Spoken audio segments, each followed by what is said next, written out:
Bom dia para vocês.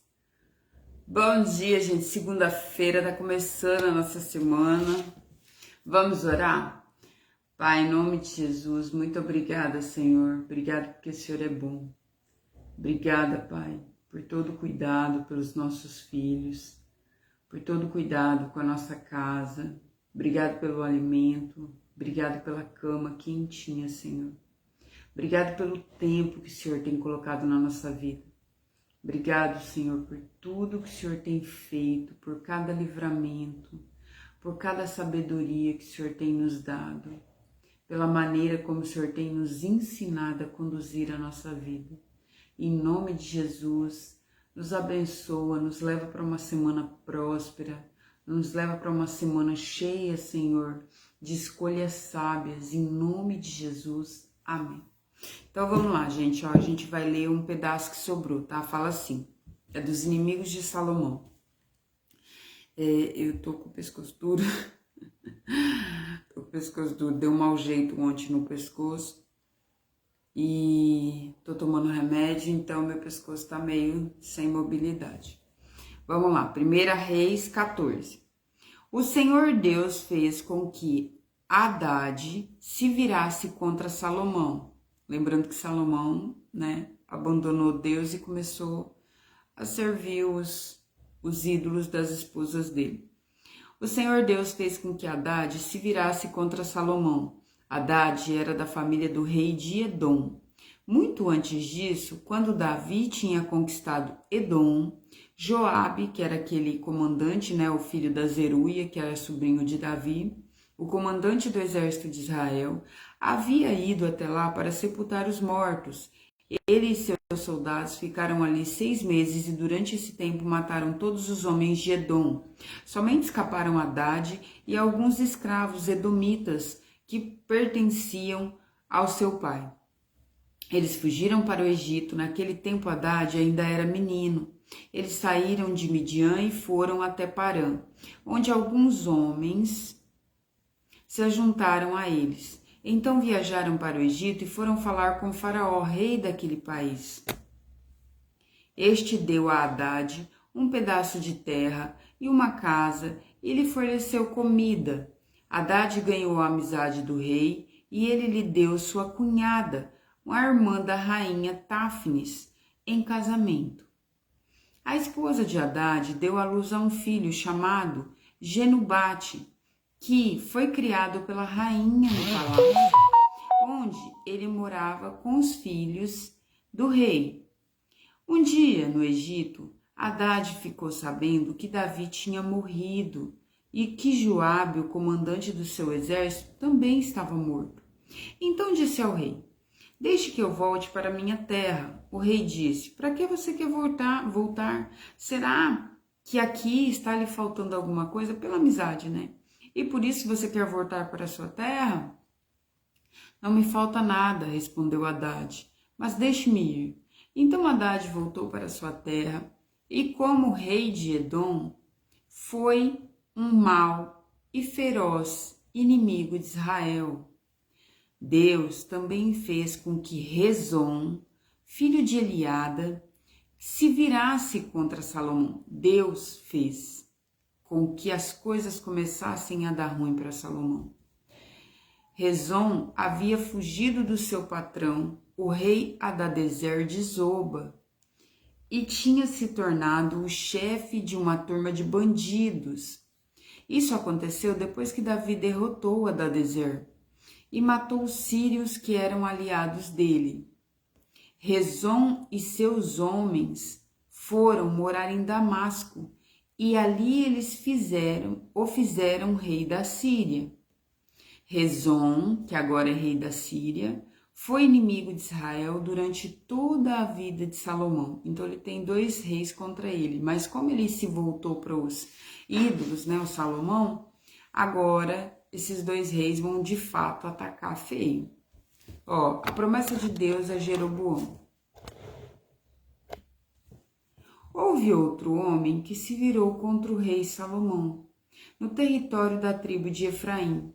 Jeroboão era oficial de Salomão, e sua mãe era uma viúva chamada Zeruá. Não é Zeruia, é Zeruá. Esta é a história da revolta de Jeroboão. Salomão estava aterrando o lado leste da cidade de Jerusalém e consertando as muralhas da cidade. Jeroboão era um jovem capaz e Salomão viu que ele trabalhava com vontade. Então o colocou como encarregado de todos os trabalhadores forçados do território da tribo de Manassés e de Efraim. Um dia, Jeroboão saiu de Jerusalém em uma viagem e o profeta Aias, de Siló, se encontrou com ele sozinho na estrada no meio do campo. Então Aias tirou a capa nova que estava usando, cortou-a em 12 pedaços e disse a Jeroboão: fique com 10 pedaços, porque o Senhor, lembrando que é Deus que está fazendo tudo isso, o Senhor, Deus de Israel, está lhe dizendo o seguinte: eu vou arrancar o reino da mão de Salomão e vou dar as 10 tribos para você. Salomão ficará com uma tribo por causa do meu servo Davi e por causa de Jerusalém, a cidade que eu escolhi em toda a terra de Israel para ser minha. Vou fazer isso porque Salomão me rejeitou e tem adorado as deuses estrangeiros, Astarote, a deusa de Sidom, Quemos, o deus de Moabe, e Moloque, o deus de Amon. Salomão tem me desobedecido, tem agido de maneira errada e não tem guardado as minhas leis e as minhas ordens como Davi, o seu pai, guardou. Mas eu não vou tomar de Salomão todo o reino, vou deixar que ele governe enquanto eu viver. Eu farei isso por causa de Davi, o meu servo que escolhi, e ele obedeceu aos meus mandamentos e leis. Ele está confirmando a mesma coisa que ele disse a Salomão. Você vê que Deus fala na cara da gente e fala com as pessoas que ele usa para poder fazer o plano dele. Do filho de Salomão eu tomarei o reino e darei a você 10 tribos, mas deixarei que o filho de Salomão fique com uma tribo, para que eu sempre tenha um descendente de Davi reinando em Jerusalém, que vai vir Jesus, né? A cidade que escolhi como o lugar onde deve ser adorado. Jeroboão, eu vou fazer de você o rei de Israel. Você vai governar todo o território que quiser. Se você der atenção a todas as minhas ordens e viver de acordo com a minha vontade, fazendo aquilo que eu aprovo e obedecendo as minhas leis e os meus mandamentos, como fez o meu servo Davi. Então eu sempre serei com você. Tá vendo que Deus está levantando um oficial, uma pessoa estranha, tá? Tá falando com ele. Se você obedecer a mim, você vai ser levantado, ou seja, um improvável. Porém, ele não vai obedecer isso, tá? Mas, eu sempre estarei com você. Eu farei com que você seja rei de Israel, como fiz com Davi, e certamente farei com que os seus descendentes governem depois de você. Olha a promessa de Deus. Por causa do pecado de Salomão, eu castigarei os descendentes de Davi, mas isso não será para sempre. Por causa disso, Salomão tentou matar Jeroboão, mas fugiu para o Egito. Jeroboão ficou em Sisaque, rei do Egito, e morou lá até a morte de Salomão. Até a morte de Salomão vai estar tudo certo. Quem vai assumir é o filho dele, a morte de Salomão. A história de Salomão termina com um relato que contém 4 elementos. A indicação do livro onde se podia ler mais a respeito dele, que aí tem Eclesiastes, tem Provérbio, né? Eclesiastes é quando ele está mais velho, e aí é muita reclamação, né? E conclusões. E Provérbios, que é toda a sabedoria dele, tá? Então, a indicação de um livro onde se pode ler a respeito do rei, o tempo que ele governou, a sua morte e sepultamento. Quem ficou no lugar dele? Este livro de relato vai aparecer mais neste livro. Então, todas as outras coisas que Salomão fez, os seus atos de sabedoria, estão registrados na história de Salomão. Ele governou 40 anos em Jerusalém, todo como rei e todo o povo de Israel. Ele governou todo o Israel, né? Todas as tribos. Salomão morreu e foi sepultado na cidade de Davi.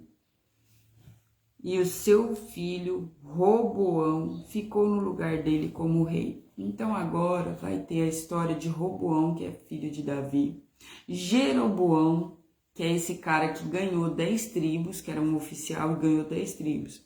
Imagina você ganhar a oportunidade de ser coroado rei sem você ser da realeza. Imagina. Você só precisa fazer o que é correto aos olhos de Deus. É isso que Deus faz com improváveis, tá? É óbvio que esse cara infelizmente, ele vai se corromper. Mas Deus fala aqui que se ele tivesse sido fiel, seria perpetuada a geração dele, né? Passaria para os descendentes dele. Então a gente tem que ser bem atento às palavras do Senhor e obedecer ao que ele manda. Porque as promessas dele vão se cumprir. É um fato. Quando Deus fala algo para você, vai se cumprir, desde que você continue sendo fiel, tá? A mesma coisa acontece para o outro lado. Se Deus falar que ele vai te tirar de um lugar, porque você não tem sido desobediente, ou ele vai te entregar a sua própria sorte, infelizmente vai se cumprir. Até porque o pecado, ele cobra muito caro. Deus nem precisa fazer nada. O pecado por si só, ele tem uma promissória e ele cobra da gente. Então não deixe que as tuas ações cobrem um alto preço de você, porque tudo que o homem fizer, este também colherá, tá? Que Deus te abençoe, bom dia, uma ótima semana, bora, e o pescoço tá on. Deus é bom, Deus é muito bom, em nome de Jesus vai ficar maravilhoso, bora, Deus abençoe.